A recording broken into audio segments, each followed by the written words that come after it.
allazi an'amana bi ni'matil iman wal islam wa nusalli wa nusallimu ala khairil anam sayyidina Muhammadin wa ala alihi wa sahbihi ajmain amma ba'du.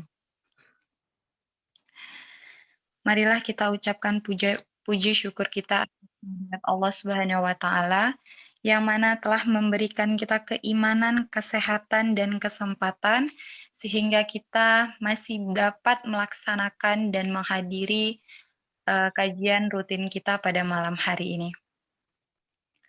Salawat dan salam tak lupa pula kita hadiahkan kepada junjungan alam yakni Nabi besar Muhammad sallallahu alaihi wasallam dengan melafazkan Allahumma sholli ala Sayyidina Muhammad wa ala alihi Sayyidina Muhammad.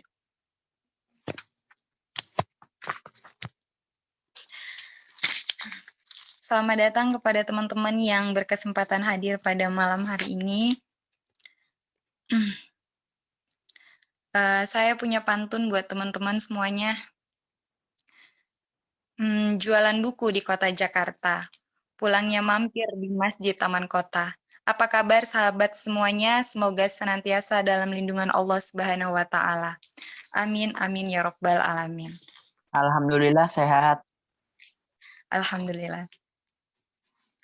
Baik, teman-teman perkenalkan nama saya Septi Fatkul Jana selaku moderator pada malam hari ini.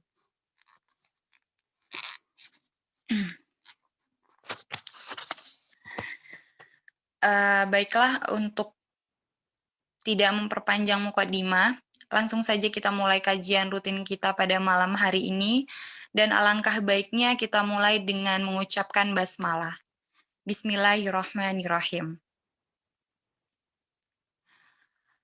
Dan perhatian kepada teman-teman semuanya untuk mengaktifkan kameranya dan menonaktifkan mikrofonnya.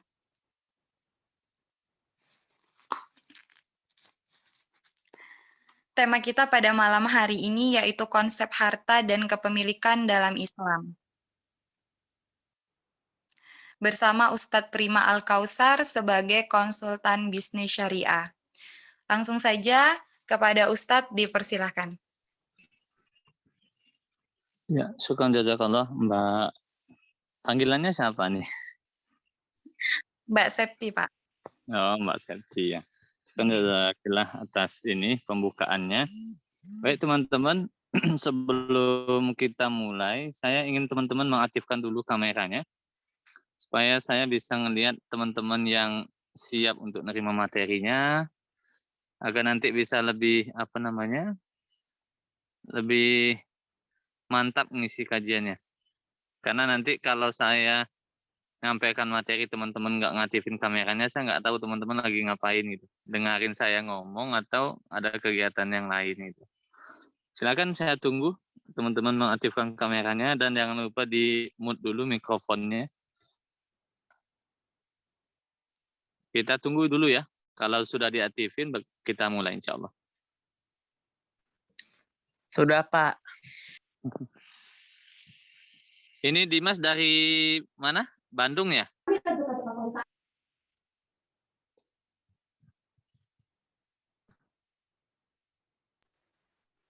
Dari Tangerang Pak, Balaraja hadir. Oh, Tangerang ya. Iya Pak. Iya. Masih banyak yang Pak, belum aktif nih. Pak, apa kabar Pak? Sehat? Alhamdulillah sehat. Alhamdulillah. Insya Allah. Oke. Nanti minta tolong moderatornya nanti kalau masih ada yang belum aktifin kameranya minta tolong dikondisikan ya. Oke, siap Ustadz. Oke, kita mulai ya. Bismillahirrahmanirrahim. Assalamualaikum warahmatullahi wabarakatuh. Waalaikumsalam. Waalaikumsalam warahmatullahi wabarakatuh. Warahmatullahi wabarakatuh. Wa na'udzu billahi min shururi anfusina wa min sayyiati a'malina. May yahdihillahu fala mudilla lahu wa may yudlil fala hadiya lahu. Asyhadu an la ilaha illallah wahdahu la syarika lah wa asyhadu anna Muhammadan abduhu wa rasuluhu la nabiyya ba'da. Allahumma shalli wa sallim ala sayyidina Muhammad wa ala ali sayyidina Muhammad amma ba'du. Bersyukur kita kepada Allah SWT atas semua kita pada malam yang insya Allah diberkahi Allah ini, dalam majelis yang insya Allah diberkahi Allah ini, kita masih bisa sama-sama belajar tentang fikih muamalah, yang pada kesempatan kali ini kita akan membahas tentang ekonomi secara makro ya. Mudah-mudahan malam ini teman-teman bisa melihat bagaimana perbedaannya antara konsep sistem ekonomi Islam, kapitalis dan sosialis dalam hal kepemilikan. Sehingga nanti ketika teman-teman bicara tentang ekonomi Islam, teman-teman betul-betul memahami di mana letak perbedaannya antara sistem ekonomi Islam dengan sistem ekonomi yang lainnya. Salawat dan salam semoga senantiasa Allah menimpakan kepada manusia pilihan Allah, baginda Rasulullah Muhammad SAW. Allahumma salli ala Sayyidina Muhammad la ali Sayyidina Muhammad amma ba'du. Teman-teman, kita akan membahas bagaimana konsep harta di dalam Islam dan konsep kepemilikan di dalam Islam. Nah, memahami konsep harta dan kepemilikan di dalam Islam ini sangat penting. Kenapa? Karena ketika kita ingin menjalankan usaha, bisnis, atau apapun itu, maka kita harus tahu dulu konsep harta itu seperti apa di dalam Islam. Nah, sebelum kita membahas bagaimana konsep harta di dalam Islam, saya coba memberikan mukadimah tentang bagaimana konsep harta di dalam sistem ekonomi yang lain, supaya nanti teman-teman bisa melihat bagaimana komparasi atau perbandingan konsepnya. Kira-kira hari ini yang kemudian dipakai di seluruh dunia, terutama di negeri kita Indonesia itu, konsep kepemilikan yang seperti apa? Apakah konsep kepemilikan Islam atau konsep kepemilikan kapitalis?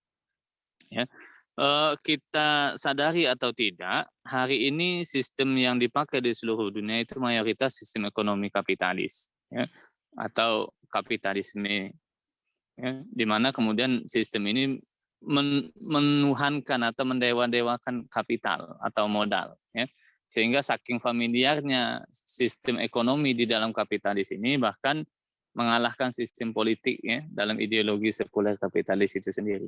Saking menonjolnya peran kapital di dalam sistem ini.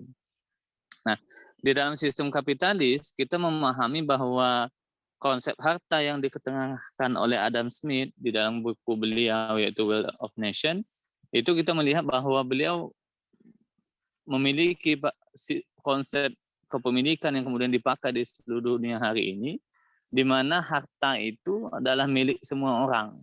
Ya. Maka tidak ada satupun yang boleh kemudian melarang atau menghalangi siapapun di dunia ini untuk memiliki apapun sebanyak apapun. Ya. Sehingga dengan konsep yang seperti ini dalam kapitalisme, ini kemudian membebaskan siapapun di seluruh dunia ketika dia mampu secara kapital untuk memiliki apapun. Ya. Bahkan dalam hal ini negara itu tidak boleh kemudian membatasi atau menghalangi kepemilikan itu. Ya, maka kita kenal salah satu konsep di dalam kapitalisme itu adalah freedom of ownership, ya, kebebasan kepemilikan. Ya, siapapun boleh memiliki apapun dan berapa banyak pun dia memiliki, asalkan dia memiliki kapital maka dia boleh memilikinya. Ya. Artinya dalam kapitalisme itu semuanya bebas dimiliki. Teman-teman silakan mau memiliki apa. Mau memiliki gunung emas, ya, mau memiliki lautan, mau memiliki teluk, mau memiliki hutan sampai ribuan hektar, bahkan ratusan ribu hektar, silakan. Karena konsep di dalam kapitalisme itu tidak boleh dibatasi. Bahkan negara pun itu tidak boleh membatasi kepemilikan itu. Nah, dalam kapitalisme itu negara itu hanya sebagai wasit saja, hanya sebagai regulator saja, membuat aturan agar nanti tidak terjadi pertikaian. Tapi negara tidak boleh menghalangi kepemilikan karena dibebaskan sebebas-bebasnya. Nah, ini konsep kepemilikan di dalam kapitalisme yang menimbulkan kerusakan di muka bumi, ya, sehingga harta itu hanya menumpuk pada orang-orang tertentu saja. Kalau misalnya teman-teman mengecek ya, baik di dunia maupun di Indonesia, itu rata-rata yang mengendalikan harta itu hanya segelintir orang saja. Bahkan di Indonesia, ya, survei terakhir yang saya baca itu, 1% orang terkaya di Indonesia itu menguasai 90% kekayaan negara ini. Ya. Teman-teman bisa bayangkan ya, 1% orang menguasai 90% kekayaan. Sementara 90% lainnya itu hanya menguasai 10%. Ya. Begitu jomblangnya kemudian kepemilikan di negeri kita ini. Nah, apalagi di dunia. Ya. Kalau misal kita urutkan 100 orang terkaya di dunia itu, asetnya udah nggak karuan. Ya. Bahkan melebihi aset-aset dari negara-negara. Bahkan aset satu orang itu bisa membiayai beberapa negara. Ya. Nah, kenapa ini bisa terjadi? Ini terjadi karena tadi konsep kapitalisme yang diterapkan, sehingga kemudian semua orang bebas memiliki apapun dan sebanyak apapun. Ya, inilah yang kemudian menimbulkan kelaparan, kemiskinan di mana-mana, karena harta itu hanya dikuasai oleh orang-orang yang mampu saja, atau segelintir orang saja. Nah, berbeda dengan sosialis. Ya. Sosialis itu tidak mengenal istilah kepemilikan individu. Ya. Karena semuanya dikendalikan oleh negara. Ya, negara yang berhak kemudian membagi itu kepada siapa yang dikehendaki oleh negara. Ya. Nah, sehingga kepemilikan individu di dalam sosialis, sistem ekonomi sosialis itu tidak ada. Maka kalau dua sistem ini kita komparasikan, maka kita akan menemukan dan bisa kita uji secara ilmiah bahwa dua sistem ini di dalam prakteknya itu menimbulkan masalah. Ya. Di satu sisi kemudian kapitalisme membebaskan semua orang untuk memiliki apapun, di satu sisi sosialis malah kemudian melarang individu itu untuk memiliki apapun kecuali apa yang diizinkan oleh negara. Ya. Secara fitrah kedua-duanya ini menentang fitrah manusia. Ya.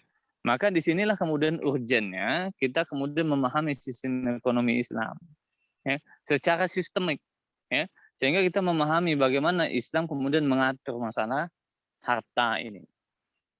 Ya. Nah, kalau sistem ekonomi Islam jelas, ya, karena sistem ini berasal dari Allah SWT, yang bersumber dari Al-Quran dan Sunnah Nabi SAW, sehingga kita tidak akan temukan kesalahan di dalam sistem ini. Kenapa? Karena sistemnya dibuat oleh Allah, zat yang menciptakan manusia dan yang memahami bagaimana karakter manusia. Makanya di dalam Islam tidak dilarang kemudian manusia itu untuk memiliki apapun, tapi kemudian diatur harta apa saja yang boleh dia miliki dan bagaimana cara memilikinya, mendapatkannya. Sehingga di dalam Islam itu dikenal ada ketika nanti manusia dikumpulkan di padang mahsyar itu ada manusia akan ditanya tentang apa yang mereka lakukan. Nah, salah satu yang akan ditanyakan dari manusia nanti di padang mahsyar itu dari mana mendapatkan harta. Ya, ini terkait dengan kepemilikan. Kemudian bagaimana kemudian mereka menginfakkan atau membelanjakan harta itu terkait dengan tasarruf al-milkiyah atau bagaimana menggunakan harta. Ya. Jadi di dalam Islam itu ada konsep harta yang jelas, ada konsep kepemilikan yang jelas. Nah, ini yang akan kita bahas pada kesempatan kali ini. Nah, di dalam Islam, poin pertama yang harus kita pahami itu, jadi kalau teman-teman ingin membedakan apa perbedaan yang paling fundamental dari semua sistem ekonomi, sehingga kita baru bisa bicara tentang sistem ekonomi Islam secara sistem, itu pertanyaan yang paling mendasar yang akan membedakan semua sistem itu adalah masalah harta. Ya. Jadi kita tidak bicara tentang apa yang berkembang hari ini, ya. Kita bicara tentang bank syariah, bicara tentang pegadaian syariah, bursa saham syariah. Ya. Ini masih jauh dari sistem ekonomi Islam. Ya. Islamic finance, sistem keuangan Islam itu hanya bagian kecil dari sistem ekonomi Islam. Ya. Maka kalau kita ingin bicara Islam sebagai sebuah sistem ekonomi, itu kita baru bicara tentang satu hal. Harus bicara tentang harta. Maka pertanyaan tentang harta ini akan menunjukkan kemudian identitas asli dari sebuah sistem ekonomi. Nah, ini yang nanti akan membedakan sistem ekonomi Islam, sistem ekonomi kapitalis dan sosialis. Ya, terkait dengan pertanyaan harta. Nah, pertanyaannya, siapa sebenarnya pemilik harta itu yang sesungguhnya? Ya, kalau kita tanyakan kepada kapitalis, jelas semua orang bebas memiliki apapun. Kalau kita tanyakan kepada sosialis, juga jelas. Individu tidak boleh memiliki apapun kecuali apa yang diatur oleh negara. Ya. Nah, di dalam Islam konsep harta yang jelas itu bahwa semua harta yang ada di dunia ini itu bukan milik manusia.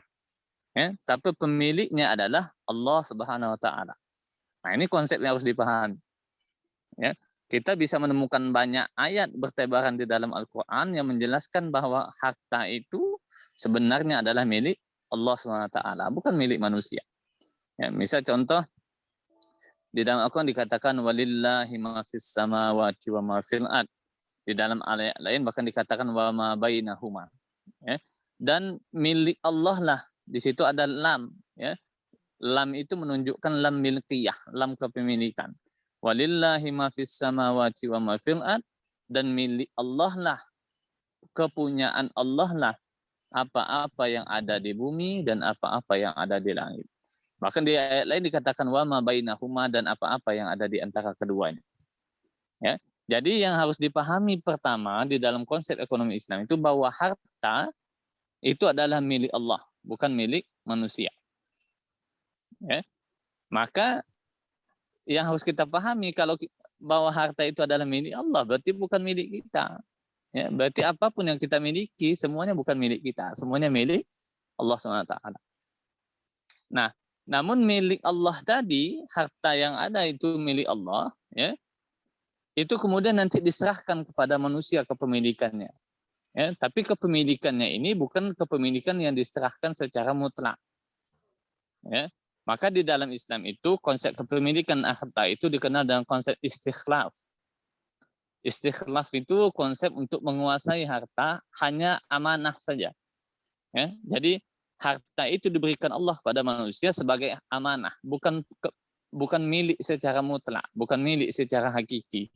Tapi Allah melimpahkan kepemilikan harta tadi yang awalnya milik Allah, ya, kemudian dilimpahkan kepada manusia secara istikhlaf atau untuk menguasainya saja. Ya. Maka misalnya nanti bisa kita lihat di dalam surat Al-Hadid ayat 7, ya. Wa anfiqu mimma ja'alakum mustakhlafina fih, ya. Dan nafkahkanlah atau infakkanlah, ya, apa-apa yang kemudian kami berikan kepada kamu untuk menguasainya, ya. Wa anfiqu mimma ja'alakum mustakhlafina fih, ya. Maka kata Allah, infakkanlah, belanjakanlah harta yang kami berikan kalian untuk menguasainya. Nah, jadi konsep pertama di dalam Islam bahwa semua harta adalah milik Allah dan Allah kemudian memberikannya kepada manusia untuk dikuasai. Nah, untuk istikhlaf itu bahasanya adalah amanah. Kenapa amanah? Karena apapun yang kita miliki itu nanti akan dihisab. Ya, sebagaimana penjelasan Nabi bahwa semua manusia akan dihisab di hadapan Allah. Ya, salah satu yang paling berat hisabnya adalah harta. Ada dua pertanyaan. Dari mana kemudian harta itu didapatkan dan kemana harta itu dibelanjakan. Ya, ini membuktikan bahwa kita bukan pemilik sebenarnya dari harta, tapi harta itu adalah istikhlaf. Kita diizinkan hanya untuk menguasainya dan nanti akan dihisab terkait dengan penggunaannya. Ya. Nah, misal contoh di ayat lain yang menegaskan bahwa harta itu milik Allah, misal contoh atahum mimma lillah, dan berikanlah kepada mereka harta Allah, ya, mimma lillah. Allazi atahum, yang kami berikan kepada kamu. Nah, dari situ kita bisa lihat, ya. Jadi konsepnya tadi seperti itu, harta ini milik Allah, kemudian diberikan izin oleh Allah untuk kita untuk menggunakan. Nah, logika sederhananya apa teman-teman? Ya, logika sederhananya soal harta, konsep harta ini, misal contoh seperti ini. Teman-teman yang mahasiswa, ya, ketika misal datang ke suatu kota ingin kuliah, anggaplah tidak punya rumah. Ya. Kemudian ada orang yang baik hatinya, kemudian memberikan teman-teman rumah sebagai tempat tinggal. Ya. Rumah itu rumah teman-teman bukan? Bukan, ya. Tapi Bukan. yang diizinkan teman-teman untuk tinggal di sana. Berarti teman-teman dibolehkan hanya untuk tinggal di situ. Nah, sekarang teman-teman tinggal. Kemudian nanti ketika kemudian rumah ini rusak, ya, atau misal rumah ini sudah catnya sudah pudar, apakah teman-teman boleh mengecatnya sendiri? Tentu tidak boleh. Tapi teman-teman harus tanyakan kepada pemilik rumah, ini Pak, catnya sudah pudar, apakah boleh saya cat? atau tidak. Nah, berarti Ya. boleh atau tidaknya teman-teman melakukan sesuatu terhadap rumah itu menunggu izin pemilik rumah. Iya. Atau misal ada teman-temannya yang lain yang dari satu kota kemudian datang juga kuliah, kemudian tidak punya tempat tinggal. Nah, dia mau numpang tinggal di tempat yang teman-teman diizinkan untuk tinggal. Nah, kira-kira teman-teman boleh nggak kemudian mengajak dia tinggal di sana? Tidak boleh. Tidak boleh. Teman-teman harus tanya dulu kepada pemilik rumah, boleh nggak Pak teman saya ini tinggal di sini sama saya? Kalau dia izinkan baru boleh dia tinggal, kalau tidak diizinkan ya nggak boleh tinggal. Iya. Atau kemudian nanti ada mahasiswa lain ya ingin ngekos di rumah itu. Apakah nanti teman-teman mau boleh menyewakan rumah itu? Tidak boleh. Nggak boleh juga. Tanya lagi sama pemiliknya, boleh nggak ini disewakan? Oh, kata pemiliknya boleh. Ya udah, teman-teman sewakan. Setelah disewakan dibayar uangnya. Misal anggaplah 1 bulannya 500.000. Nah, diberikan uangnya kepada teman-teman. Boleh nggak uangnya dipakai bayar SPP? Tidak boleh. Nggak boleh. Kenapa? Bukan Karena rumah bukan teman-teman. tapi uang pemilik rumah. Oh. Tanya lagi ke pemilik rumah, Pak, saya mau bayar SPP, boleh nggak pakai uang ini?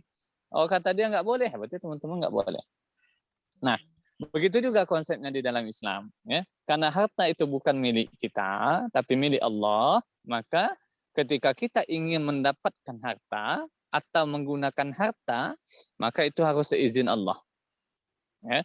Maka nanti kalau teman-teman mau membeli sesuatu, teman-teman tanya, ya Allah boleh nggak saya beli ini gitu.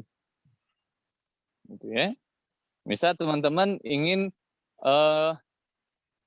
melakukan transaksi apapun untuk mendapatkan harta, ya. Misal mau beli makanan, ya Allah ini boleh nggak saya beli makanannya? Boleh kata Allah. Lalu teman-teman boleh beli. Nah, izin Allah itu di mana bisa kita dapatkan? Di dalam Al-Quran dan Sunnah Nabi SAW. Maka sederhananya teman-teman baru boleh kemudian mendapatkan sesuatu, ya, atau menggunakan sesuatu di alam semesta ini semuanya atas izin Allah SWT. Ini makna istikhlaf tadi. Ya. Jadi semuanya harus ada izin dari Allah. Maka apa-apa yang kemudian Allah izinkan melalui hukum syariat, maka itu yang boleh kemudian teman-teman miliki. Ya. Maka ketika Allah melarang untuk memiliki sesuatu, misal contoh, hari ini kita sedang dihebohkan dengan kasus pelegalan miras. Ya. Allah melarang di dalam Al-Quran dan hadis Nabi bahwa untuk menggunakan miras itu atau khamar. Ya. Maka teman-teman tidak boleh menggunakan khamar. Dan teman-teman juga tidak boleh mentasarufkan khamar itu. Ya Allah saya enggak minum kok ya Allah, tapi saya jual aja. Enggak juga boleh. Ya. Karena apapun yang tidak boleh dimiliki oleh Allah, maka dia tidak boleh juga ditasarufkan atau ditransaksikan. Ya. Nah, itu konsepnya. Jadi teman-teman kalau mau melakukan apapun di dunia ini, konsep yang pertama yang harus dipahami, teman-teman tanya dulu, Allah izinkan atau tidak, baru teman-teman lakukan. Mau jual beli, tanya dulu. Mau sewa menyewa, tanya dulu. Mau kerjasama di dalam bisnis, bangun perusahaan, tanya dulu, ya Allah, kayak mana caranya bangun perusahaan? Kayak mana ini hukum bekerja sama nih? Saya butuh modal, ya Allah, bagaimana caranya supaya bisa dapat modal? Nah, nanti Allah izinkan melalui syariatnya, baru teman-teman boleh. Ya, kalau Allah bilang modal begini tidak boleh, mendapatkan modal dengan cara ribawi tidak boleh, maka teman-teman tidak boleh lakukan. Ya, ingat ya, teman-teman, harta yang didapatkan itu hanya diberikan Allah untuk menguasai saja, hanya istikhlaf. Maka teman-teman harus mendapatkan izin dulu untuk melakukan apapun. Ya, ini konsep pertama. Nah, di dalam Islam ya nanti ada konsep kepemilikan atau dikenal dengan konsep milkiyah. Ya. Apa-apa saja yang kemudian boleh kita miliki dan apa-apa saja yang tidak boleh kita miliki. Ya, maka di dalam Islam dijelaskan oleh Al-Allamah Taqiyuddin An-Nabhani rahimahullah di dalam kitab beliau An-Nizam Al-Iqtisadi fil Islam. Ya. Ini salah satu buku yang fenomenal dalam dunia ekonomi yang banyak dijadikan rujukan oleh ulama yang berhasil kemudian menjelaskan secara cemerlang bagaimana sistem ekonomi Islam itu secara komprehensif. Ya.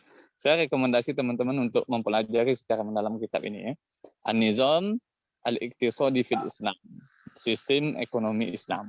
Ya. Nah, di dalam kitab ini Syekh Taqiyuddin An-Nabhani kemudian menjelaskan ada 3 konsep kepemilikan atau milkiyah.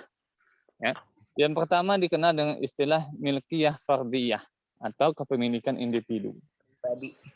Kepemilikan individu ini apa? Sederhananya, kepemilikan individu itu adalah izin syari, izin dari Allah Subhanahu wa taala untuk menggunakan benda atau memanfaatkan jasa tertentu yang Allah izinkan. Ya, misal contoh, Allah membolehkan jual beli, ya. Kemudian Allah membolehkan memakan makanan yang halal, ya. Artinya kepemilikan individu ini adalah apa-apa yang kemudian Allah izinkan seseorang untuk memilikinya. Ya. Maka kita bisa temukan di dalam Al-Quran, hadis, apa-apa yang kemudian boleh dimiliki dan apa yang tidak boleh dimiliki. Ini namanya kepemilikan individu. Yang kedua, di dalam Islam itu ada namanya milkiyah ammah atau kepemilikan umum. Ya. Kepemilikan umum ini adalah izin dari Allah SWT untuk menggunakan benda atau barang jasa yang izin ini diberikan kepada sekelompok manusia atau manusia secara umum. Yang artinya apa? Di dalam kepemilikan umum ini manusia secara umum itu memiliki secara bersama-sama. Ya, memiliki secara bersama-sama harta-harta ini. Makanya di dalam Islam ada namanya milkiyah ammah, harta-harta umum, ya, di mana manusia memiliki itu secara bersama-sama. Ya. Di dalam hadis Nabi bisa kita temukan redaksinya seperti ini. Apa saja yang masuk kategori milkiyah ammah ini, kepemilikan umum, ya? Yang pertama kata Nabi SAW, an-nasu syuraka fis salasin, manusia itu berserikat atau memiliki secara bersama-sama fis salasin, 3 hal. Ya, fil kala, kala itu padang rumput, hutan dan yang sejenisnya. Walma, air, ya. Air di sini bukan air yang kita lihat hari ini, bukan, tapi maksudnya adalah air-air yang jumlahnya banyak, misal sungai, laut, teluk, danau dan segala macamnya. Wanar, dan api. Ya. An-nasu syuraka fis salasin fil kala'i wal ma'i wan nar. Manusia itu berserikat, memiliki secara bersama-sama padang rumput, hutan, sumber-sumber air, wanar, nar di situ artinya adalah sumber-sumber energi, minyak, batu bara dan yang lain-lain. Ya. Nah, termasuk di dalam kepemilikan umum ini barang-barang tambang yang jumlahnya banyak, ini termasuk dalam kepemilikan umum. Ya. Nah, untuk memahaminya secara sederhana, yang masuk kategori kepemilikan umum ini apa? Harta-harta yang itu jumlahnya banyak dan dibutuhkan oleh manusia secara umum. Yang mana ketika harta ini dikuasai oleh orang-orang tertentu, maka nanti akan menyebabkan pertikaian. Ya. Harta apa saja itu, nah itu semuanya masuk kepemilikan umum. Ya. Tadi ada padang rumput, hutan, ya, kemudian sumber-sumber air, sungai, danau, teluk dan segala macamnya, kemudian laut, ya, kemudian sumber-sumber energi, api, batu bara, minyak dan segala macamnya, dan barang-barang tambang yang jumlahnya banyak. Nah, semua ini di dalam Islam dikenal dengan milkiyah ammah, kepemilikan umum. Nah, kepemilikan umum ini adalah milik manusia secara bersama-sama dan dia haram untuk diperjualbelikan. Ya, karena di dalam hadis yang panjang ini, di ujung hadis itu dijelaskan oleh Nabi SAW, wasamanuhum haraman, dan harganya atau keuntungan dari penjualan itu adalah haram. Ya, maka ketika kita ingin bertanya di dalam sistem ekonomi Islam, ya, kita tidak bertanya dan kita tidak menghitung bagaimana kemudian keuntungan Freeport, ya, yang mengelola emas di Papua, tidak. Ya. Kalau kita ingin bicara dari sisi ekonomi Islam, kita tanya siapa yang pemilik dari emas di Papua itu. Apakah boleh perusahaan memiliki emas itu? Ya, enggak boleh. Kita juga enggak tanya, boleh tidak Ustadz menaikkan harga minyak? Jangan tanya harga minyak dulu. Tapi tanya minyak ini punya siapa? Ya, maka Islam menjelaskan, ya, minyak itu adalah kepemilikan umum. Maka dia haram untuk ditransaksikan atau dijual untuk mencari keuntungan. Ya, maka ketika minyak ini dijual untuk mendapatkan keuntungan, maka dia hukumnya haram. Ya, karena dia milkiyah ammah.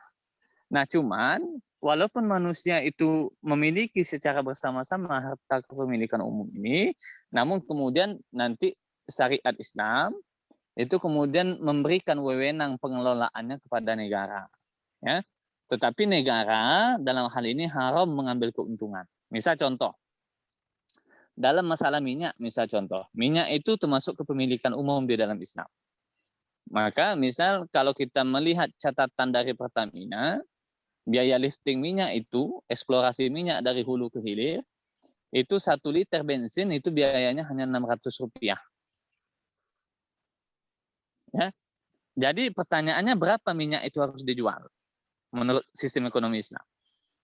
Ya, menurut sistem ekonomi Islam karena biaya lifting minyak itu adalah Rp600 per liter, maka minyak itu harus dijual Rp600 per liter.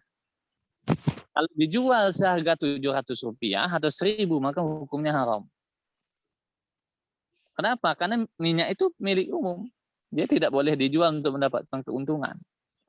Ya. Nah, maka dari situ kita jadi paham, berarti selama ini transaksi ekonomi yang di negara kita berarti tidak berjalan sesuai syariat Islam, ya tidak. Ya. Jadi kalau teman-teman ingin memperjuangkan sistem ekonomi Islam, ya ini masalah kepemilikan ini harus disegerakan dulu. Ya. Atau misalnya kita tanyakan, maka saya sering tanyakan, kalau kita ingin buka atau bisnis SPBU, jangan tanyakan bagaimana cara kemudian menjual minyak ini, apakah boleh dalam Islam atau tidak. Tanyakan dulu, ya boleh nggak di dalam Islam menjual minyak itu, buka SPBU. Ya, jangan bisnis saja, ditanyakan dulu. Ya. Nah, begitu juga dengan harta-harta yang lain yang milik umum. Ya, misal contoh jalan, ya. Jalan itu milik umum, maka dia tidak boleh dibisniskan. Maka jalan tol itu tidak boleh dibisniskan. Ya. Jalan tol itu milik umum, maka dia tidak boleh ada biaya untuk masuk ke jalan tol itu. Dan dia tidak boleh diswastanisasi. Ya. Nah, maka kepemilikan umum ini jangankan dia diberikan kepada asing, ya, diberikan atau dikelola atau dikuasai oleh kelompok di dalam negeri saja tidak boleh. Perusahaan tidak boleh mengelolanya. Ya. Dia harus dikelola oleh negara dan dikembalikan kepada rakyat secara karena itu memang haknya rakyat, haknya manusia. Ya. Dan negara tidak boleh mengambil keuntungan untuk menjalankan negara dari harta-harta milik umum. Maka di dalam Islam, di dalam sistem keuangan Islam, Islamic finance itu diatur. Ya. Bagaimana kemudian negara itu bisa berjalan. Uang masuknya dari mana. Kemudian uang keluarnya dari mana. Posnya dari mana saja. Nah, nanti dibicarakan di milkiyah daulah atau kepemilikan negara. Ya. Nanti kapan-kapan kita bicara bagaimana APBN syariah itu bisa disusun. Ya. Bagaimana membangun negara tanpa pajak dan hutang. Ya. Nah, Islam punya semua konsep itu. Kalau lain waktu kita bahas. Itu kepemilikan umum ya. Intinya kepemilikan umum itu dia haram untuk diperjualbelikan untuk mendapatkan keuntungan. Tetapi dia harus dikelola oleh negara, tidak boleh dikelola oleh pihak lain. Ya. Tapi ini nasionalisasi. Ya. Harus dibedakan nasionalisasi dengan konsep Islam tadi. Ya. Karena nasionalisasi itu yang mengelola aturan dilarang di pemerintah dalam yang Islam. Nanti Itu uangnya uang tolnya itu buat rakyat, bagian buat pemerintah gitu. Jadi kembali lagi ke rakyat. Moderator tolong di-mute dulu. Itu suara siapa? Jana. Suatu negara. Afwan, saya bukan hostnya, Ustadz.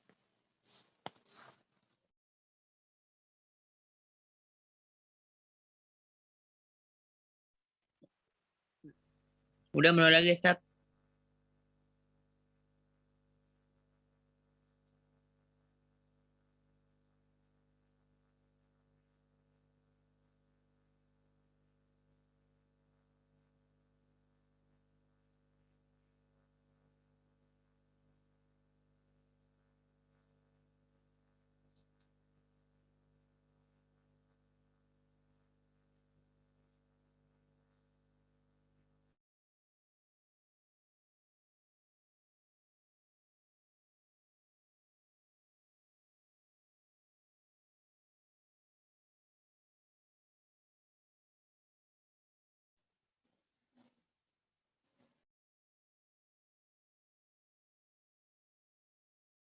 Sehingga, halo?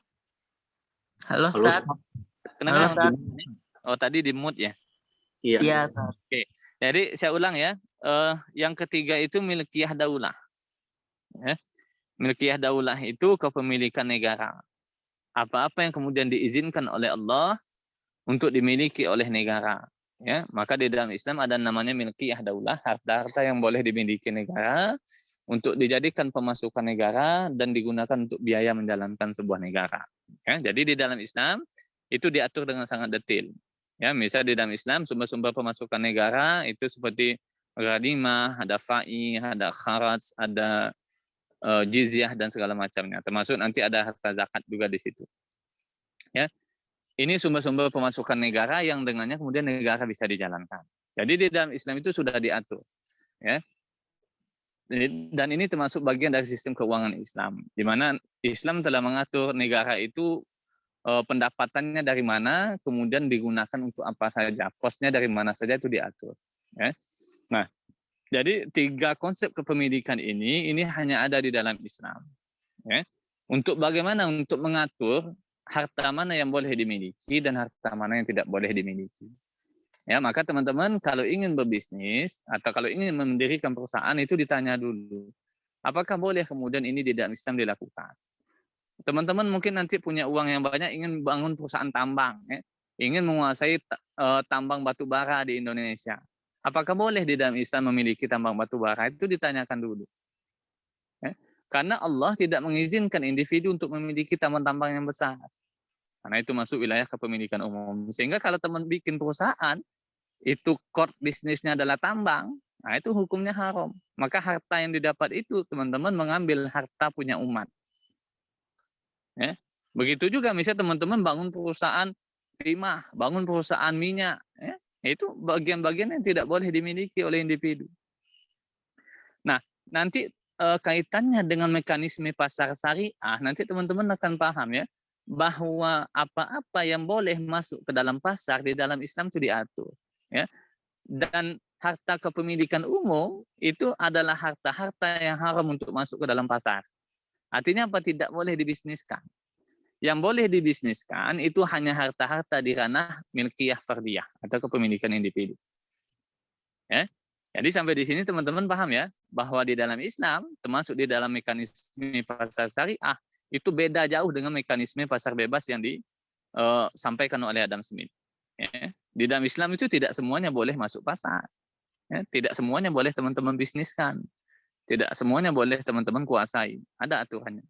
Dan milkiyah ammah, kepemilikan umum yang tadi filkala walma wana itu haram masuk pasar. Artinya apa? Tidak boleh ditransaksikan di pasar. Nah, itu salah satu mekanisme pasar syariah di dalam sistem ekonomi Islam. Ya. Jadi dari sini teman-teman sudah paham, ada poin-poin penting tadi ya. Nanti terkait dengan milkiyah ini sebenarnya ada 3 pembahasan. Ya. Ada satu konsep kepemilikan, tadi milkiyah. Yang kedua, ada tasarruf milkiyah, bagaimana menggunakan kepemilikan itu, dengan cara apa dia boleh dipergunakan. Kemudian yang ketiga masalah distribusi kepemilikan. Jadi di dalam Islam kalau kita tanyakan apa masalah utama yang dihadapi manusia ini, bukan seperti apa yang dijelaskan Adam Smith. Kalau Adam Smith di dalam konsep ekonomi kapitalisme mengatakan masalah ekonomi manusia ini adalah kelangkaan atau scarcity. Tapi Islam tidak melihat itu sebagai masalah. Kenapa? Karena di dalam sistem ekonomi Islam kelangkaan bukan masalah. Karena Allah telah mencukupkan dunia ini dengan apa-apa yang ada di dalamnya itu untuk manusia.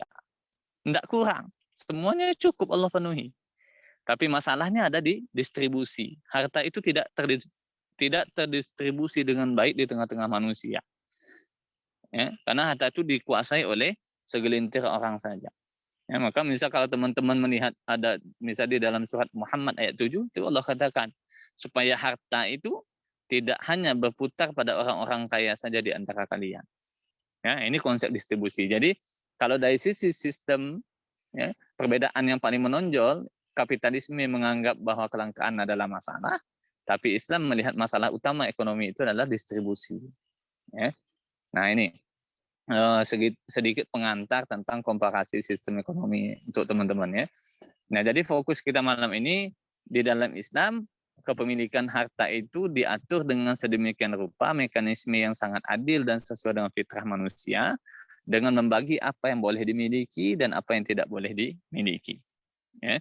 Itu pengantar dari saya, teman-teman. Mudah-mudahan ini kita bisa diskusikan waktu-waktu ke depannya. Silakan saya kembalikan ke moderator.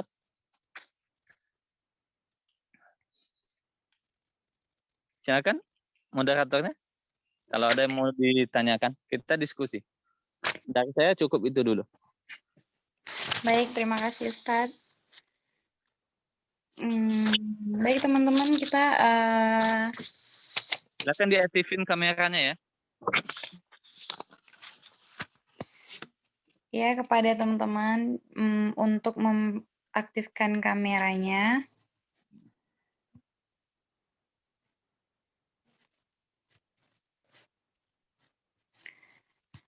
Baik, kita masuk untuk sesi diskusi kepada teman-teman yang ingin bertanya agar bisa kita diskusikan bersama Ustadz malam hari ini. Banyak ya pertanyaannya di chat ya. Silakan dibacakan aja nanti. Dipilih boleh atau yang sesuai dengan tema aja dulu mungkin moderator. Oke, baik Ustadz. Sebenarnya nggak banyak Ustadz, cuma berapa aja tapi mereka ngirimnya berkali-kali. Oh gitu ya. Iya. Oh iya iya, silakan dibacain aja, moderator yang milih. Saya jawab aja. Baik Ustadz. Atau ada yang ingin nanya langsung dulu? Ya, Halo. gimana? Halo Ustaz. Mungkin kalau lewat chat nanti kepanjangan, mungkin langsung aja ya ditanyakan. Iya, boleh Ustadz. Assalamualaikum. Waalaikumsalam. Ingin bertanya Ustaz ya. Siapa yang nanya nih? Dimas Ustaz, Dimas. Izin moderator dulu ya. Kalau diizin moderator baru boleh. Baik, silakan Dimas.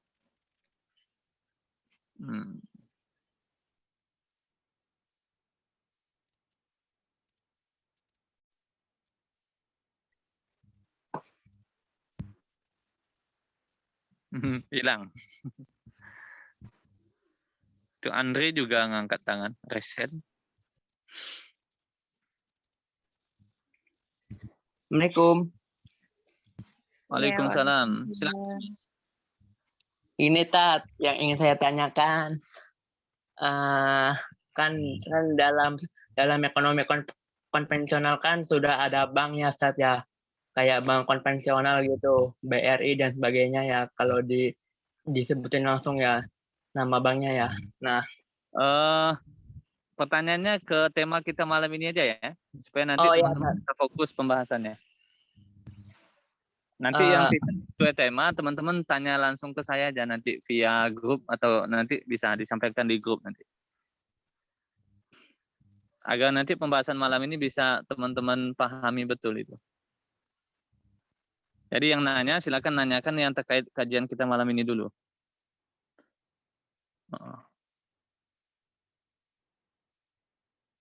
Silakan Dimas, ada yang mau ditanya terkait tema malam ini?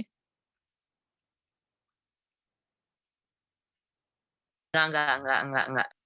Oh iya, nanti ini ya belakangan ya. Silakan yang lain mungkin. Silakan moderator. Mungkin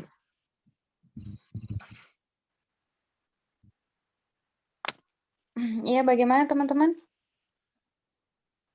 Izin moderator. Andri kayaknya. Andre, silakan. Oke, baik. Terima kasih atas kesempatan yang diberikan oleh moderator. Assalamualaikum warahmatullahi wabarakatuh. Waalaikumsalam. Sebelumnya izin perkenalkan, nama saya Andre Muhammad dari Stand Sultan Abdurrahman, Kulon Riau. Jadi gini, Ustaz. Saya mau nanya, kan kita tuh ada mengenal istilah namanya ekonomi Islam dan ekonomi syariah. Nah, kira-kira dua kalimat ini nih, antara ekonomi syariah sama ekonomi Islam tuh sama atau enggak sih? Terus kalau enggak sama tuh bedanya tuh di mana gitu. Nah, gitu. Ini kan hal sepele gitu jadinya kan. Ekonomi syariah, ekonomi Islam.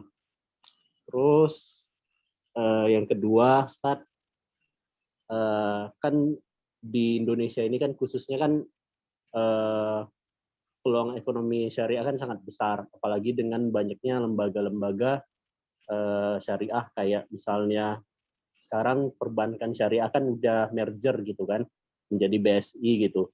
Terus dan yang lain-lain lah gitu. Nah, yang menjadi pertanyaan saya, apakah DSN MUI yang selama ini menjadi rujukan para pakar ekonomi syariah di Indonesia itu, apakah sudah sesuai dengan syariat Islam yang sesungguhnya gitu.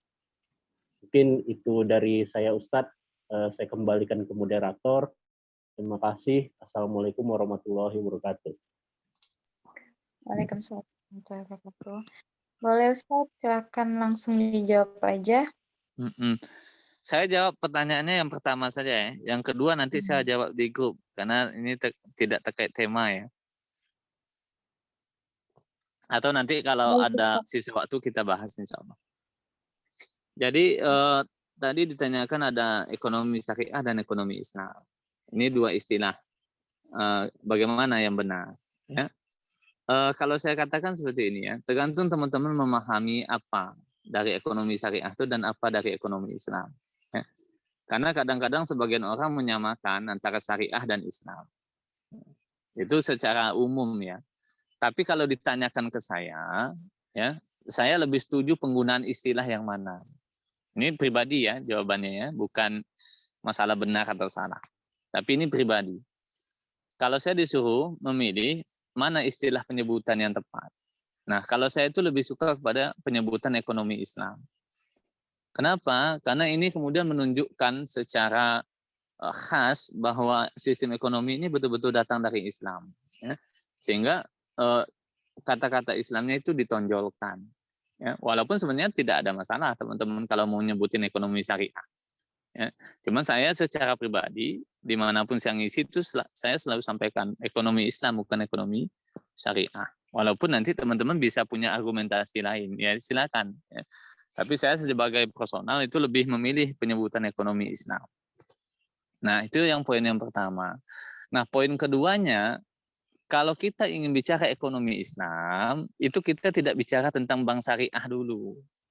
Ya. Makanya, kenapa saya sampaikan tentang konsep kepemilikan ini, supaya teman-teman paham. Gitu.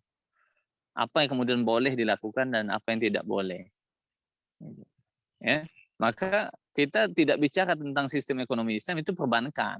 Karena perbankan itu kalau boleh dikatakan masuk dalam bagian sistem ekonomi, sistem keuangan Islam atau Islamic Finance, dan itu bagian kecil dari sistem ekonomi.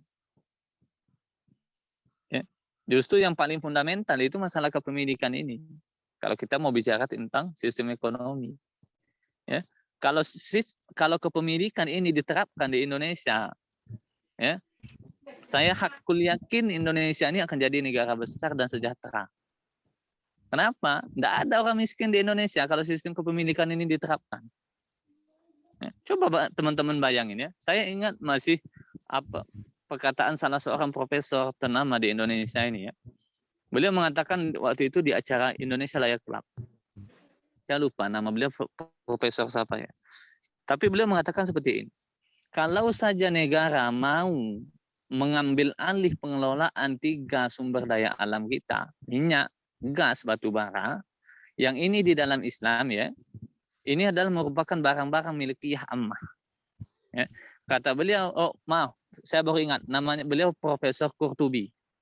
Ya, beliau menjelaskan, kalau negara kita kemudian mau mengambil alih pengelolaan 3 sumber daya alam ini, minyak, gas, batu bara, maka tidak akan ada satupun orang miskin di Indonesia ini. Ya. Asal teman-teman tahu ya, penghasilan dari 3 sektor ini, minyak, gas, dan batu bara, 1 tahunnya itu 10.000 triliun. APBN negara kita berapa? Ya, APBN negara kita yang paling tinggi saat ini itu 2.000 triliun. Artinya apa? Negara kita butuh biaya 2.000 triliun untuk menjalankan negara selama 1 tahun. Sementara penghasilan dari minyak, gas, dan batu bara 1 tahun itu 10.000 triliun. Uangnya kemana larinya? 10.000 triliun. Kalau itu diambil alih oleh negara dan masuk pos pemasukan negara, berarti pemasukan negara ada 10.000 triliun. Kita 1 tahun cuma butuh 2.000 triliun. Kita masih surplus 8.000 triliun. Dan utang kita nggak sampai 8.000 triliun. Artinya apa? Dengan mengambil alih itu kita bisa kemudian lepas dari jerat hutang internasional. Lepas dari perbudakan internasional. Bayar hutang, utangnya lunas, masih sisa banyak. Nah, kata Profesor Qurtubi, kalau 8.000 triliun itu dibagi ke masing-masing orang Indonesia, maka satu orang dapat 100 juta 1 tahun. Kalau di rumah itu ada 5 orang, berarti 500 juta. Cukup nggak buat teman-teman hidup? Tidak akan ada lagi sekolah yang bayar, tidak akan ada lagi rumah sakit yang bayar, semuanya gratis. Sebagaimana dulu di zaman Islam. Di zaman kejayaan Islam dulu, rumah sakit tidak pernah bayar, pendidikan tidak pernah bayar. Ya. Semuanya free. Kenapa? Karena kepemilikan umum ini betul-betul digunakan untuk umat, untuk manusia. Nah, coba kalau kemudian itu dikelola. Nah, pertanyaannya, ya, hari ini kita lebih sibuk ngurusin dana-dana sosial, sibuk ngurusin dana zakat, infak, sedekah, wakaf. Ini kan kecil-kecil semuanya. Berapa sih penghasilan dari zakat dan wakaf? Coba, masih hitungan ratusan triliun. Coba kemudian kalau kepemilikan umum itu diambil alih. Ya, semuanya, misal hutan, ambil alih semuanya. Karena hutan kepemilikan umum, tidak boleh satu orang memiliki sampai ratusan ribu hektar. Ya, ada hukum pertanahan di dalam Islam yang harus ditaati. Nah, ini masuk dalam nanti mekanisme pasar syariah, hukum pertanahan. Ya. Tidak boleh juga memiliki tambang-tambang yang besar. Itu harus diambil alih semua oleh negara. Ya. Saya tuh kadang-kadang nggak bisa mikir ya. Nggak bisa kebayang berapa triliun harta negara kita ini 1 tahun kalau kemudian konsep Islam itu digunakan. Ya.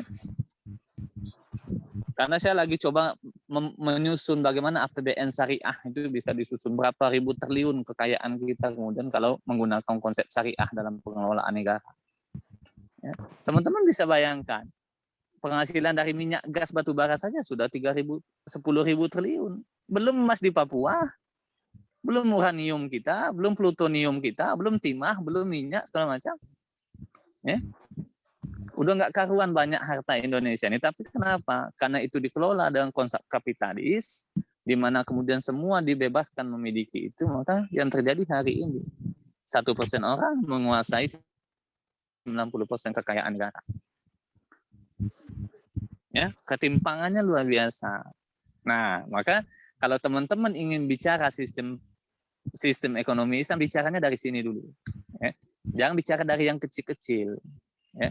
Jangan bicara dari perbankan syariah, pegadaian syariah, masalah zakat, wakaf, dan yang lain-lain. Itu masih kecil-kecil nominalnya. Bicara tentang sistem kepemilikan. Ya, diatur. Saya yakin satu ini aja kalau diterapkan oleh negara kita, wah udah kaya betul. Teman-teman nggak usah bayar uang kuliah lagi besok. Ya. Sama kayak di zaman Islam. Teman-teman yang mau minjam buku di perpus nggak perlu nanti minjamnya 2 atau 3 buku. Teman-teman boleh pinjam 100 buku dan itu nggak usah dikembalikan. Di Islam gitu. Ya, makanya para ilmuwan Islam tuh banyak. Kenapa? Didukung oleh negara. Nggak mikirin cari makan. Ya. Gitu ya. Untuk penyebutan saya lebih milih sistem ekonomi Islam. Ya, atau ekonomi Islam bukan ekonomi syariah. Ustaz, Gitu saya ingin ya. Saya bertanya. kembalikan dulu ke moderator. Mudah-mudahan nanti Andri, ya, kalau ada yang mau ditanyakan lagi, Andri silakan. Izin bertanya, Ustaz. Ke moderator ya. Baik, gimana Andre? Apakah ada pertanyaan lagi atau mau menanggapin? Sangat memuaskan atas jawaban yang diberikan oleh Ustadz. Terima kasih moderator dan Ustadz. Alhamdulillah. Oke. Gimana? Tadi ada yang mau bertanya? Ya, izin bertanya ke Pak Ustadz. Iya, silakan Dimas. eh, tadi kan dijelaskan tentang harta dan kepemilikan dalam Islam ya Ustaz ya. Nah, yang ingin saya tanyakan, mengapa di Indonesia ini tidak menerapkan Baitul Mal atau lembaga Baitul Mal seperti zaman Rasul dan para Khulafaur Rasyidin, Ustaz. Sedangkan jika kita menerapkan Baitul Mal, akan bahagia dan akan sejahtera seperti yang dijelaskan oleh Ustaz tadi, kuliah nggak bayar, sekolah nggak bayar dan sebagainya gitu Ustaz ya.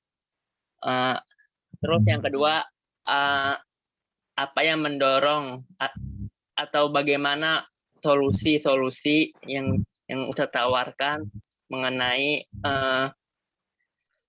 di Indonesia itu, seperti tadi satu orang mengosis 90% kekayaan di Indonesia. Nah, apa yang ditawarkan oleh Ustadz agar mereka menerapkan sistem Islam ataukah tidak? Mungkin cukup sekian. Assalamualaikum warahmatullahi wabarakatuh. Waalaikumsalam. Silahkan Ustaz. Jadi pertanyaannya bagus ya tentang Baitul Mal. Nah, justru teman-teman tuh harus pahamnya di sini ya. Kalau teman-teman ingin bicara tentang Islamic Finance, sistem keuangan Islam, maka mulainya itu dari sini. Ini titik teman-teman harus mulai. Ya. Jadi kita kalau bicara tentang Islamic Finance, tidak mulainya dari bank syariah, tidak mulai dari bursa saham syariah, pegadaian syariah, atau semua produk kapitalis yang ada hari ini. Ya.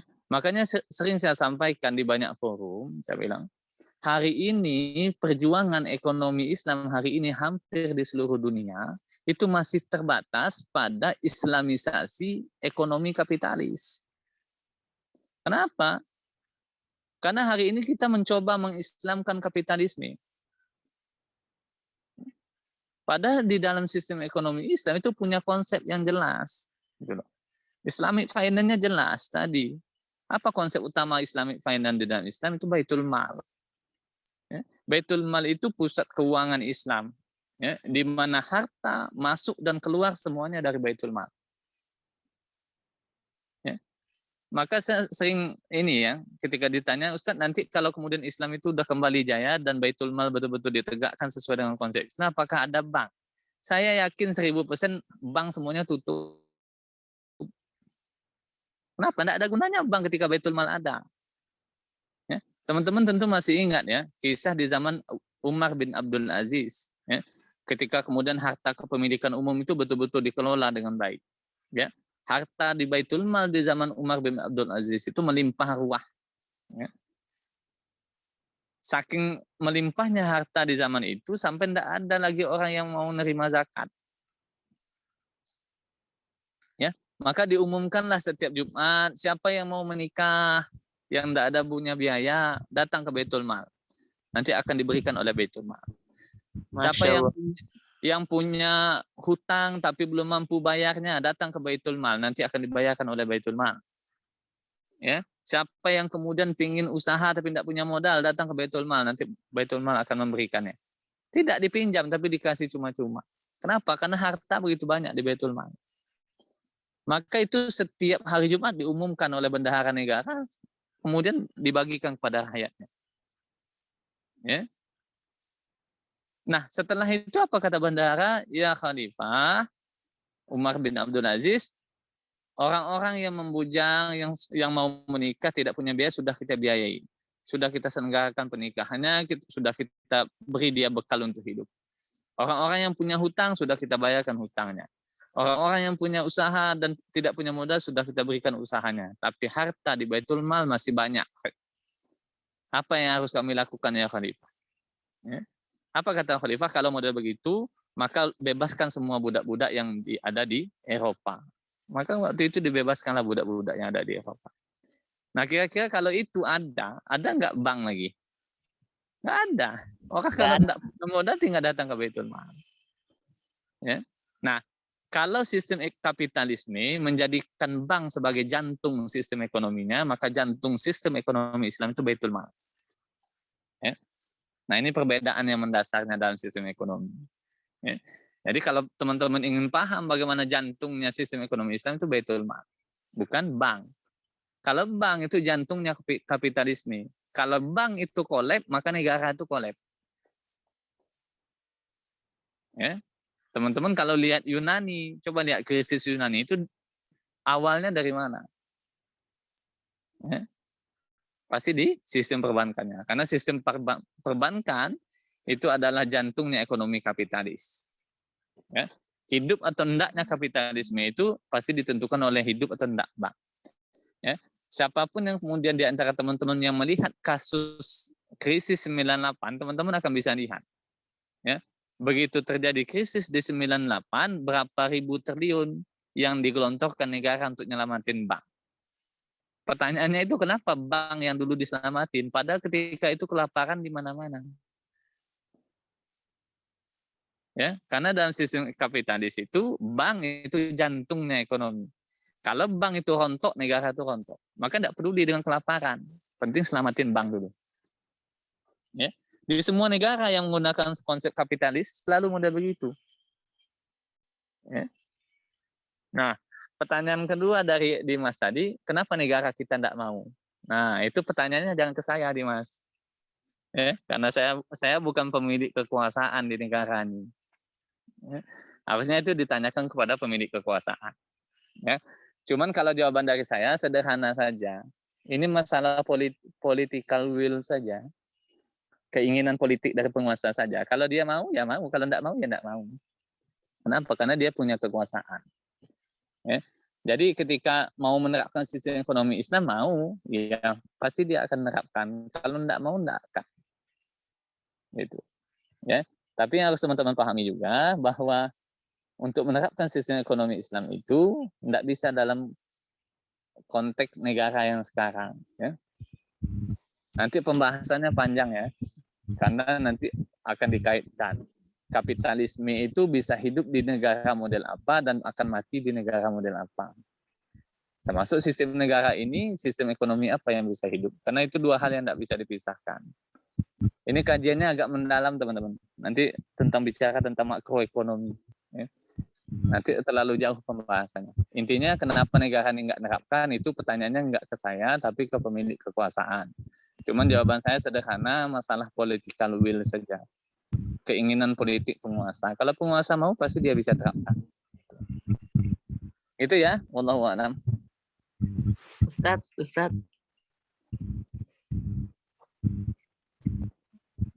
Tadi kan udah kata? Iya. Saya kembalikan lagi. Baik Ustadz, gimana Dimas? Tadi masalah referensi itu apa tadi itu yang pertama Ustadz bilang tadi, bukunya tentang apa itu? An-Nizam ya apa? An-Nizam al-Iqtisadi fil Islam. Oh, An-Nizam. Oh, ya. Sistem ekonomi Islam. Nanti boleh chat saya pribadi, saya potin bukunya. Oke, Ustaz. Makasih, Ustaz. Ya. Oke, baik. Gimana Ustaz, dilanjutin pertanyaan lagi? Ya, silakan. Kita selesai jam 10 ya. Ya, baik. Gimana teman-teman, ada yang ingin bertanya lagi?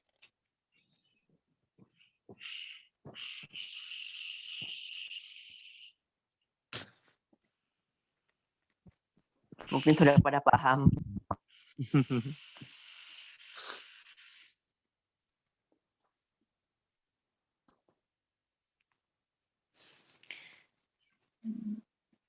Gimana teman-teman?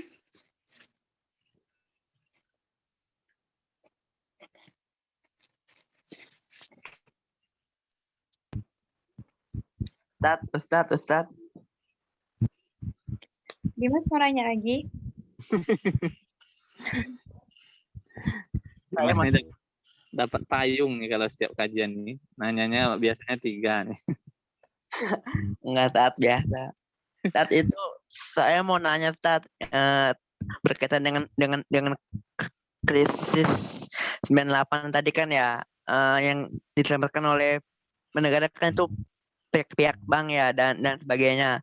Nah, apa ada itu saat yang bank-bank itu yang tidak terkena itu Ustaz? Apakah ada apa enggak Ustaz? Bank Ya. yang kena. Nanti saya jawab di grup ya. Ya. Mm-mm. Jawab di grup aja ya, Dimas. Ya. Karena nanti terkait perbankan. Itu terkait data-data. Nggak bisa saya sajikan sekarang. Silakan yang terkait topik malam ini dulu ya. Ayo teman-teman, masih ada waktunya untuk bertanya.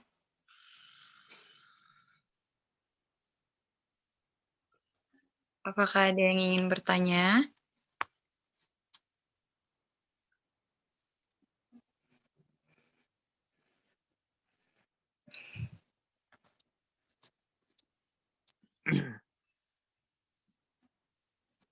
Tidak ada yang bertanya ya?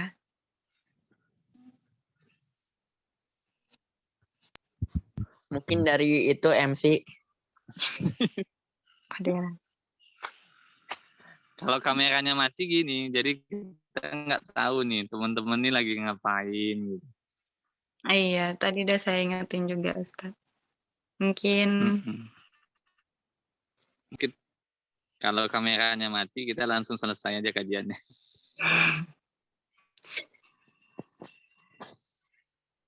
mungkin saya aja yang bertanya kali ya, Ustaz.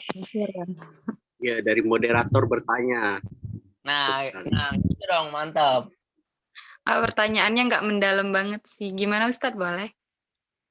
Iya, nggak apa-apa. Asalkan terkait tema ya.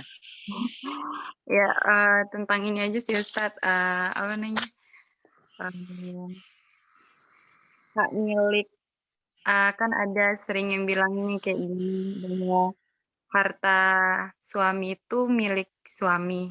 Harta suami itu milik istri, harta istri itu milik istri gitu. Itu gimana tuh penjelasannya? Gimana? Ya, Ustaz? Gimana pertanyaannya? Kayak gini, kan tuh sering banget tuh dengar kalau harta suami itu punya istri juga, tapi kalau harta istri itu bukan punya suami gitu. Apakah itu benar atau gimana, Ustaz? Andri langsung ketawa tuh. Soalnya penasaran juga kan. Septi udah nikah? Belum. Kirain mau nanya harta suaminya. Bukan, Ustaz. Astagfirullah. Nikah nih lagi. Andri yang senyum tuh. Jadi pernyataan yang tadi itu nggak tepat ya. Pernyataan tadi bahwa harta suami itu adalah harta istri dan harta istri adalah harta istri itu nggak tepat. Itu datangnya dari mana konsep kayak gitu? Ya. Ya. Jadi yang betul itu di dalam harta suami ada haknya istri. Ya. Di dalam hartanya ada hak istri. Nah, harta istri yaitu adalah harta dia sendiri. Nah, kalau harta itu didapatkan oleh istri, misal melalui pekerjaan-pekerjaan yang halal, maka istri tadi boleh kemudian menggunakan harta itu tanpa izin suami. Ya. Tapi kalau harta suami nggak boleh digunakan tanpa izin dia. Nah, gitu ya. Jadi harus dipahami konsepnya. Di dalam harta suami ada haknya istri. Tapi bukan di dalam harta suami, harta istri itu nggak salah juga. Ya, tapi di dalam harta suami ada haknya istri. Tapi kalau harta yang didapatkan oleh istri, maka dia boleh menggunakan harta itu tanpa seizin suami. Ya, misal mau beli baju boleh tanpa izin suami. Tapi kalau harta suami yang digunakan, maka menggunakannya itu harus seizin suami. Itu konsep di dalam Islam.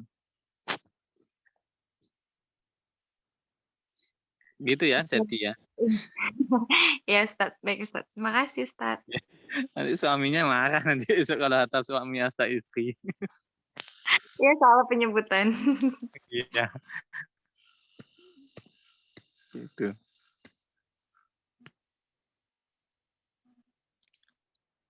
Silakan, ada lagi.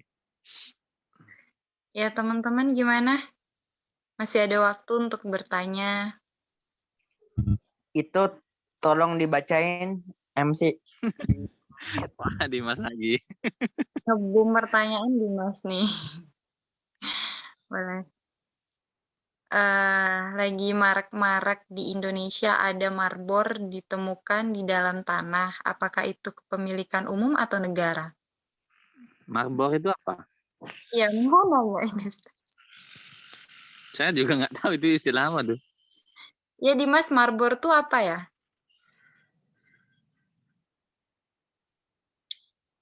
Kayak itu saat kayak bentuknya kayak senjata gitu saat.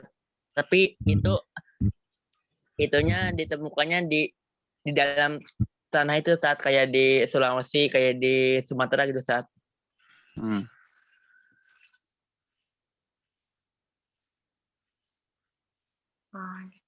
Dimas, silakan. Saya kurang paham itu apa marbor itu apa tuh yang kurang paham saya. Nanti saya cari tahu dulu apa itu marbor itu. Karena nanti kalau saya takut salah jawab nanti. Tapi kalau nanti barang temuan nanti itu kan beda hukumnya. Ya, dalam Islam ada barang temuan itu apa? Teman-teman tahu nggak kalau barang temuan itu apa bahasanya di dalam ekonomi Islam? Syubhat. Barang temuan. Bukan.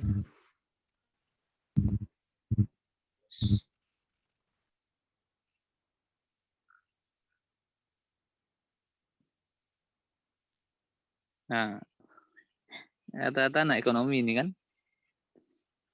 Apa barang temuan itu logatoh atau rikos? Rikos. Hah? Rikos. Atau rikos?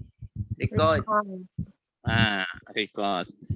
Nanti kan dua-duanya itu barang temuan, nanti beda-beda barang temuan. Kalau rikos nanti kan ada zakatnya. Zakatnya 20%. Bukan zakat sih.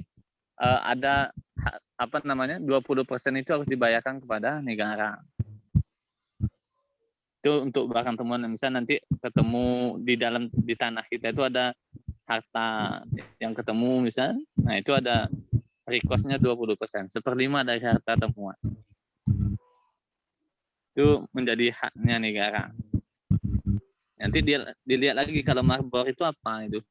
Saya juga kurang tahu, nanti saya cari tahu dulu. Nanti saya janjikan ya jawabannya di grup ya. Oke. Kembali ke moderator.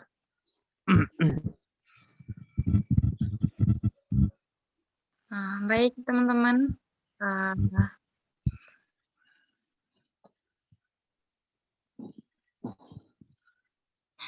Baik, gimana teman-teman? Ada lagi yang mau bertanya? Waktunya. Ini bicara seperti. Iya, boleh Zaki. Baik, bismillah. Perkenalkan Ustaz, ini Zaki Ustaz. Afwan belum bisa hidupin kamera di sini rame Ustaz ya. Oh iya. Kelihatan gitu.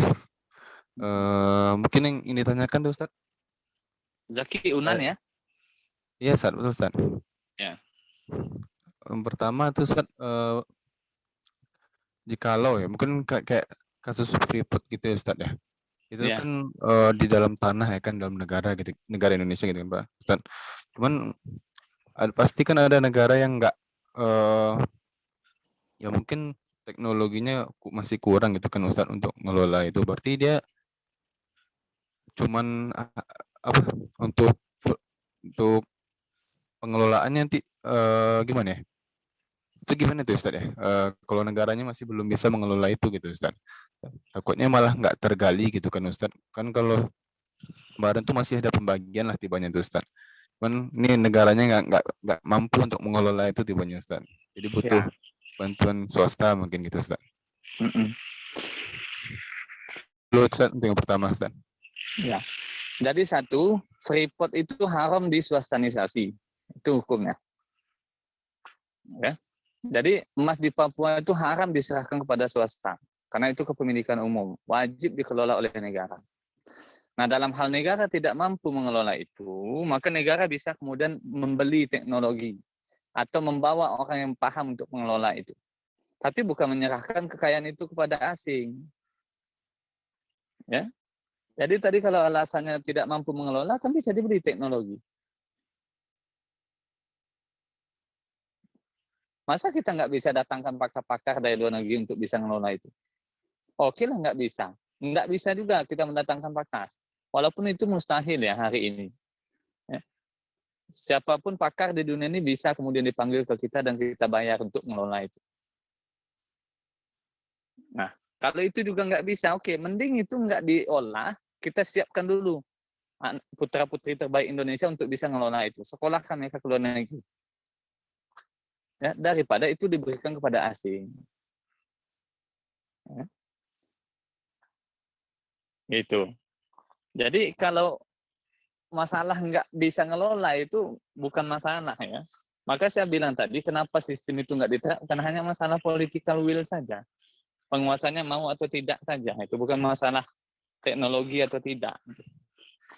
Ya. Teknologi bisa didatangkan. Kalau nggak bisa, nanti bisa disekolahkan putra-putri terbaik kita untuk ke luar negeri untuk bisa ngelola itu nanti ke depan. Cuman kan jadi aneh gitu. Negara kita sudah merdeka puluhan tahun, tapi tidak pernah mempersiapkan generasi kita untuk ngelola itu. Pertanyaannya kan kalau kita tidak siap, ya harus dipersiapkan gitu. Tapi kalau kita selalu bilang tidak siap, tapi tidak pernah mempersiapkan, itu kan lucu juga. Ya, misal sama kayak kita ya. Kita ditanya udah siap mati belum? Belum, Ustaz. Tapi udah nyiapkan nggak bekal untuk mati? Belum juga, sama. Gitu. Gitu ya. Jadi harus dipahami dulu, menyerahkan itu kepada swasta itu hukumnya haram. Ya. Maka saya sering ingatin teman-teman ya. Kalau teman-teman paham bahasa investasi, investasi itu apa coba? Saya ingin tahu siapa yang teman-teman paham bahasa investasi yang sebenarnya. Investasi itu apa? Misalnya ada perusahaan asing mau investasi di Indonesia, hakikatnya apa investasi itu? Coba saya ingin dengar jawaban teman-teman. Investasi. Ya.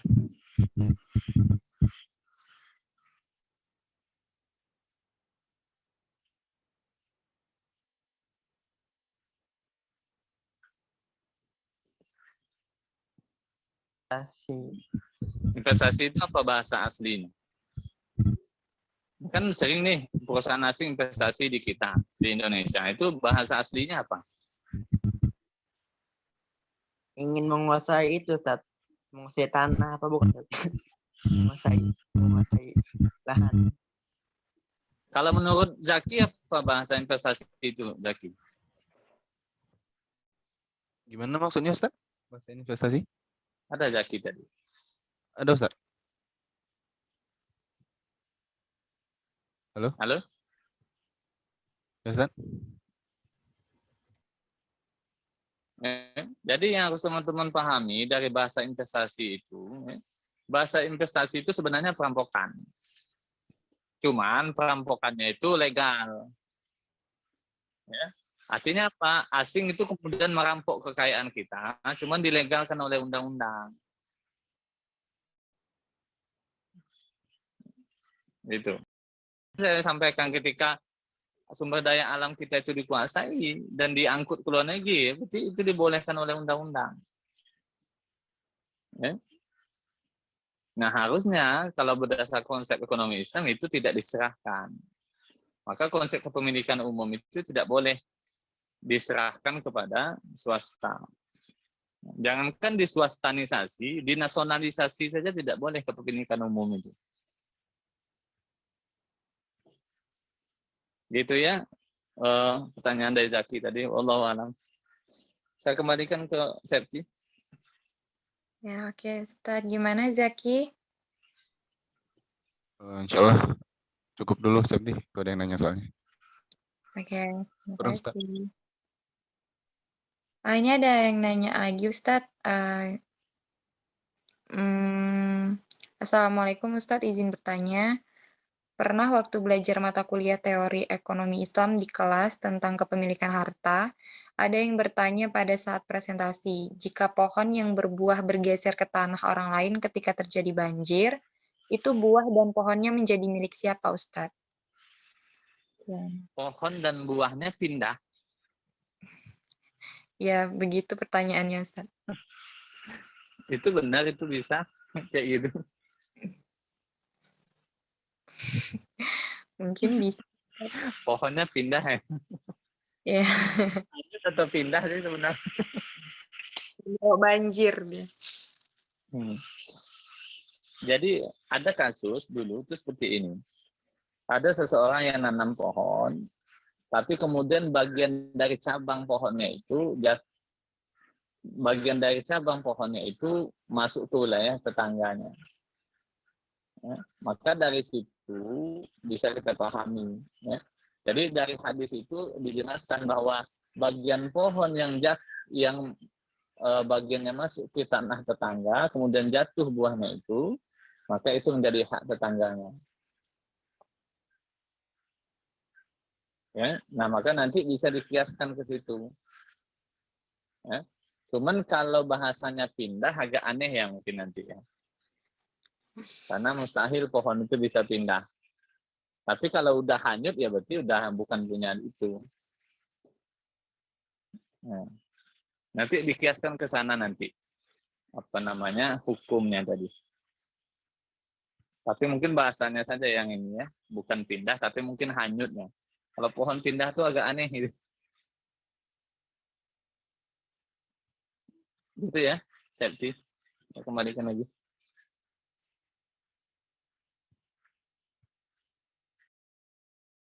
Oke,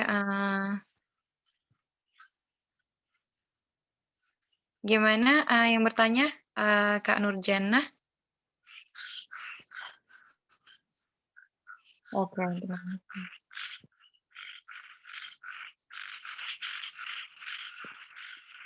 Cukup ya, Septi. Kayaknya udah jam 22. Iya, Ustaz. Kita closing aja, Ustaz. Ya. Ya boleh. Closing statement dari Ustaz gimana? Silakan.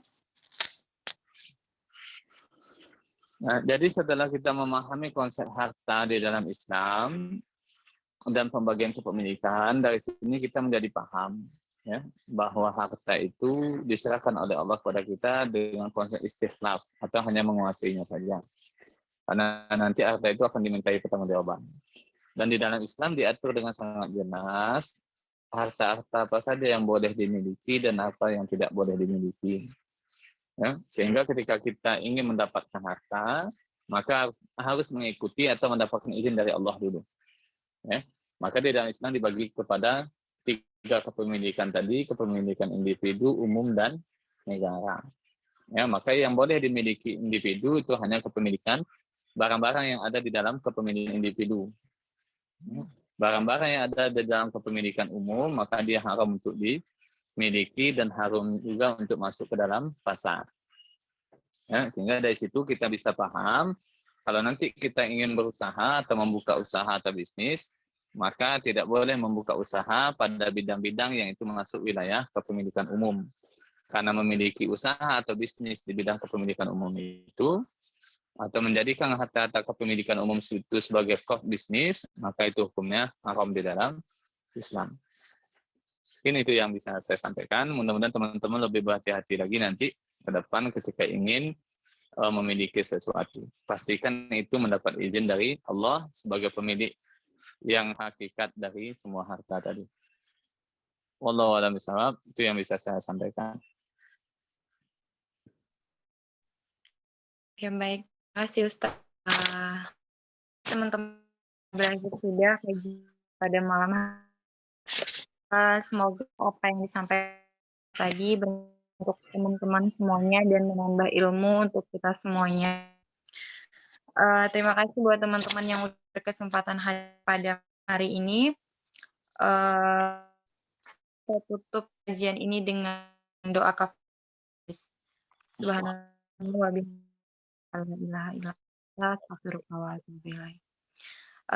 Ya, moderator. Mohon maaf apabila terdapat kesalahan dalam tutur kata saya. Saya akhiri. Assalamualaikum warahmatullahi wabarakatuh. Waalaikumsalam warahmatullahi wabarakatuh. Syukran jazakallah ya semuanya. Afwan, Ustaz. Makasih Ustaz. Ya, sama-sama.